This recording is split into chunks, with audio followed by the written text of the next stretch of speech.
a few times per year, those common assessments, we use MAP assessments. We eliminated MAP in the spring because we just didn't see, we only had 3 weeks together. And it was like, do we really want to spend 2 weeks of testing for data that may or may not be valid? Yep. It really did. Really brought things into a very clear focus. Yeah, that learning time became really valuable, right? Yeah. Absolutely. Okay, guys, I know we're coming up close to the top of the hour here, so I'd like to leave, to end with a question that hopefully would help those watching, and educators in general. What's one piece of practical advice that you would give to someone just starting out with, trying to make that digital transformation? We talked earlier, Jillian, I know last year was your first year as a school leader, and we talked about the challenges that maybe new teachers have had around this. But so thinking about that, or just teachers in general trying to make that shift, what's one piece of practical advice? And Jillian, maybe I'll start with you. Sure. I think two that they go really hand in hand is embrace the chaos, and flexibility is really the name of the game. And I guess maybe one more thing that piggybacks with it is being forgiving on yourself.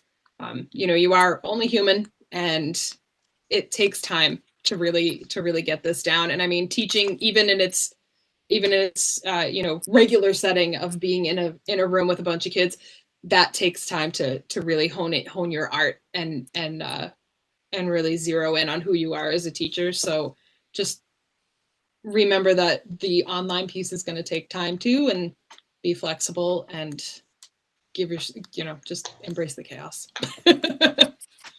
I like that phrase. I wrote that down because I'm going to use that. Great advice, Jillian. Thank you. Thanks for sharing. Daniel, do you want to go next? Sure.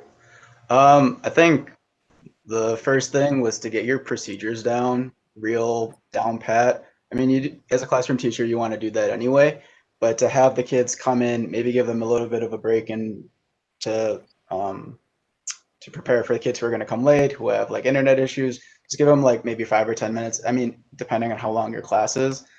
My classes are quite long, so we can give them the 10 minutes in the beginning of class to kind of like get all their stuff together, and then make sure they know the schedule. So like if you use Google Classrooms, you can post your homework, you can have folders with documents, and you can post the schedule so that there's just multiple places where they're going to get hit with the schedule and with what's due when, so that the procedure is a lot easier for them overall.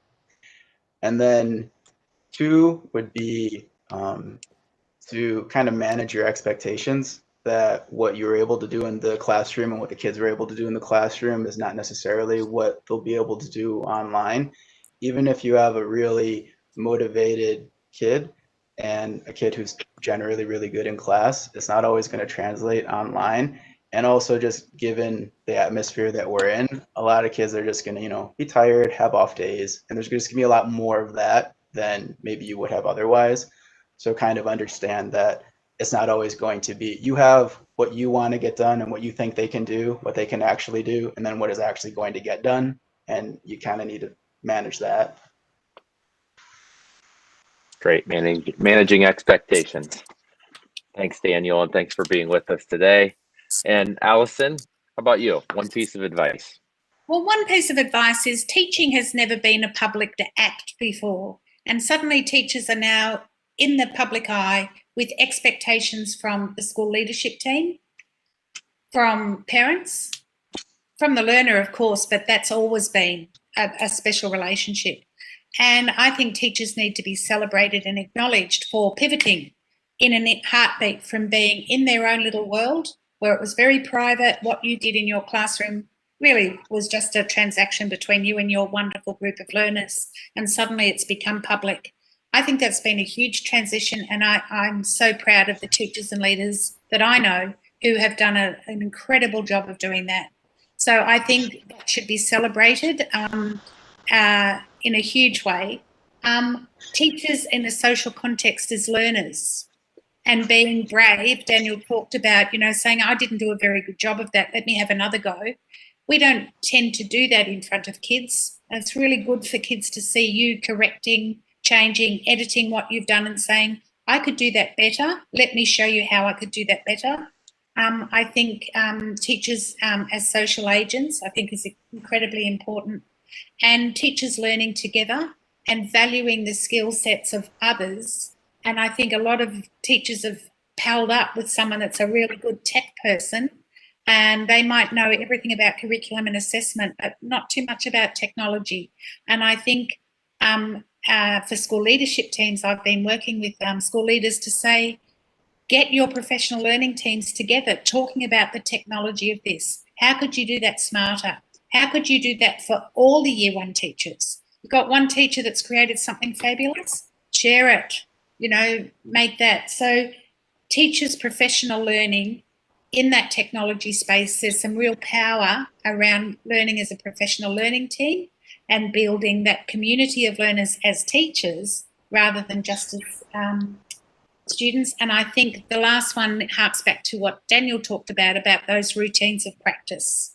And do teachers have good routines of practice that are taught using technology? We could make children far more independent by having those routines as part of something that we do intentionally and deliberately, and getting kids into that zone where you're here to learn and you learn in a social context, you learn from each other, you learn with each other, and you have an expert model in front of you. And I can provide that for you face-to-face, but I can also give you some tools digitally that will help you to be the best learner that you can be.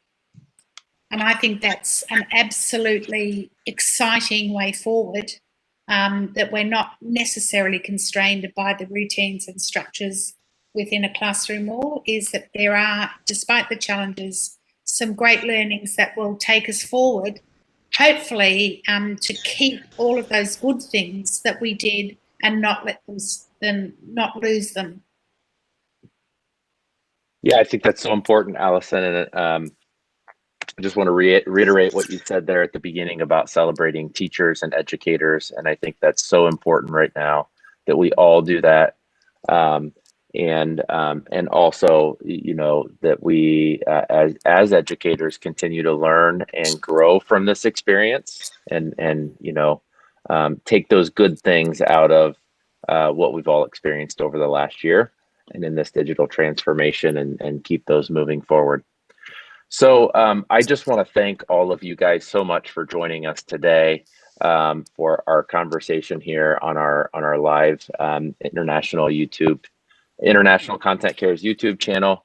It's been wonderful speaking with all of you. I've learned so much from you and heard so many great bits of information. And I just want to thank all of you on behalf of HMH for your time and your insights. Those of you watching, if you haven't already, make sure that you subscribe to the HMH International Content Cares YouTube channel. And we look forward to speaking with all of you soon. And that's all we have for today. So bye for now. Bye. Bye. Bye, everybody.